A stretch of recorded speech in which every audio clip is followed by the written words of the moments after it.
Yo, what's up mga Noy? Today, pupunta tayo ngayon sa Motorstar. Release kasi ngayon ng aking unit na inapplyan.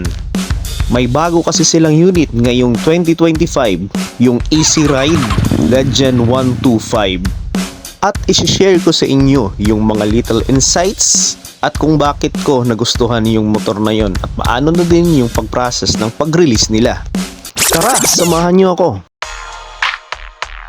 At nandito na nga pala tayo sa branch ng Motorstar dito sa General Santos City, located sa Josephine Building, National Highway. First ko nga pala nakita tong unit dito sa kanilang kasa mismo. At chinek ko naman personally yung unit. Nung time na yon, nang available lang sa kanila ang yung sky blue, walang black, nasa other branch daw. At bago ako nag-decide na mag-apply for installment, ay nanood muna ako ng mga reviews at nag-research na din. Nung unang kita ko sa unit, akala ko talaga e-bike siya. Then, nung chinek ko, malaki pala lalo na yung likod na part niya. Nung unang kita ko sa malapitan, it reminds me of Yamaha Fazio. Dahil sa kanyang headlight, pati na rin ng kanyang turning signal light.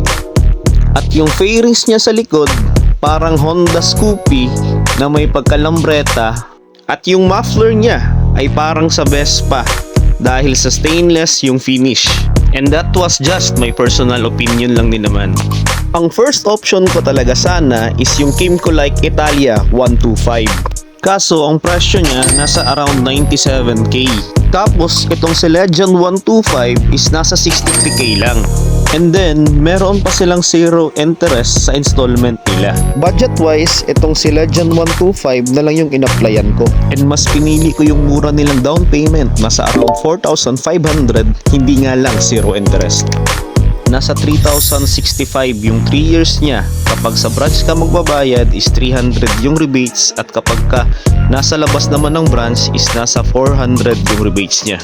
Personally, mas prefer ko yung mas murang down payment at mas maliit yung binabayarang monthly. Una, hindi siya mahirap habulin. Pangalawa, kapag ka nasira or na-aksidente na hindi na talaga kayang ayusin yung motor tapos nahatak siya ng kumpanya, hindi masyadong masakit kasi hindi naman masyadong malaki yung nailabas mong pera. At parang lalabas lang na parang nagrenta ka lang ng motor. And lastly, ito yung pinaka-importante sa akin. Bilang nagsa-side hustle ng negosyo, ang priority ko is mapaikot ng ilang beses yung pera. At ang side hustle ko naman ay gumagawa ako at nagbebenta ng mga pastries kagaya ng cookies tsaka brownies. Ito nga pala yung FB page ko. At kung mahilig ka namang pumorma, mapa streetwear hanggang luxuries, maraming available dito sa Patley Shop.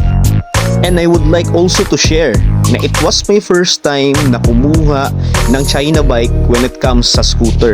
It was not about discrimination, pero based on my personal observation kasi, iba talaga ang tunog ng makina at panggilid ng mga China bike compared doon sa mga established na mga brand na. Pero pagdating naman doon sa mga hindi scooters nila katulad ng mga pushrod at iba pang mga motor, ay goods at safe naman ako doon. Sa katunayan, nagkaroon pa nga ako dati ng Skygo Earl 150 tsaka Rusi Classic 250. Ganito nga pala yung procedure ng pag-apply ko.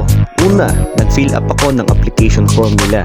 Pangalawa, kapag ka na-CI at approve ka, saka kanila hihingan ng mga requirements. And then, babalik ka sa branch nila for releasing. Chinek ko naman kung may warranty ba siya. And good to say, may warranty naman siya. Based doon sa warranty book nila, every 1,000 km ay kailangan mong bumalik sa kanila para magpa-change oil at magpa-PMS. Yung PMS ay libre lang, pero yung oil na gagamitin, hindi na. Same sa mga karaniwang warranty, kapag pinagalaw sa ibang mekaniko yung motor, ay mawawala yung warranty.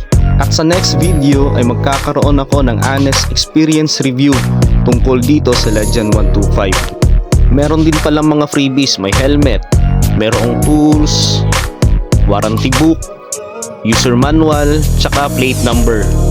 Maraming salamat mga Noy at see you sa next video ko.